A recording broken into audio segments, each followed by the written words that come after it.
Hello and welcome to another episode of Under the Hard Hat. This is a podcast for all things safety. My name is Brian Mesmer at Mesmer Safety on all the social medias, and today is Monday, June 12th.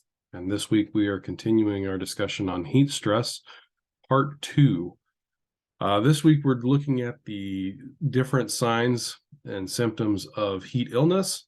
So we'll start with signs and symptoms of heat exhaustion. Those include mild headache, lightheadedness, cool, pale, clammy skin with heavy sweating, nausea, vomiting, muscle cramps, fatigue, and weakness. Heat exhaustion is urgent, but it's not emergent. It doesn't necessarily require 911 care. It does mean that we need to get the worker who is feeling the symptoms into a cool place and drinking water, because heat exhaustion can quickly turn to heat stroke.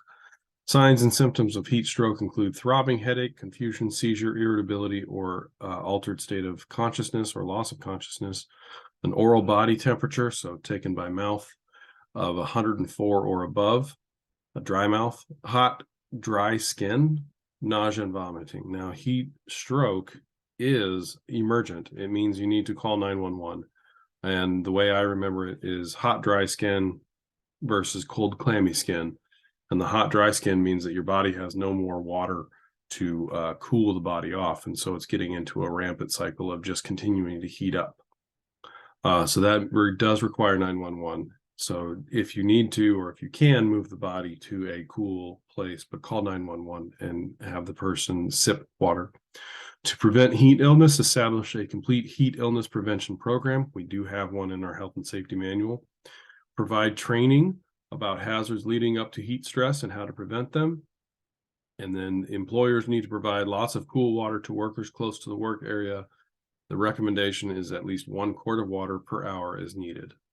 And that's it. That's today's Toolbox Talk. So make sure that you're drinking plenty of water. Once again, I will continue to recommend the OSHA NIOSH Heat Illness Prevention Tool. It uses your GPS location to provide you with the accurate current temperature. And then it gives you recommendations for how many breaks you should be taking an hour, how much water you should be drinking. It gives you first aid tips in the event that someone is suffering from heat illness. So I will continue to recommend that, and I will throw that link in the podcast description.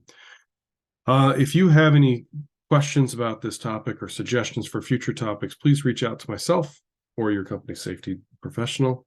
Don't forget to subscribe to the podcast to get some automatic downloads when each episode is published. Be a friend, tell a friend about the podcast. Let's continue to grow it.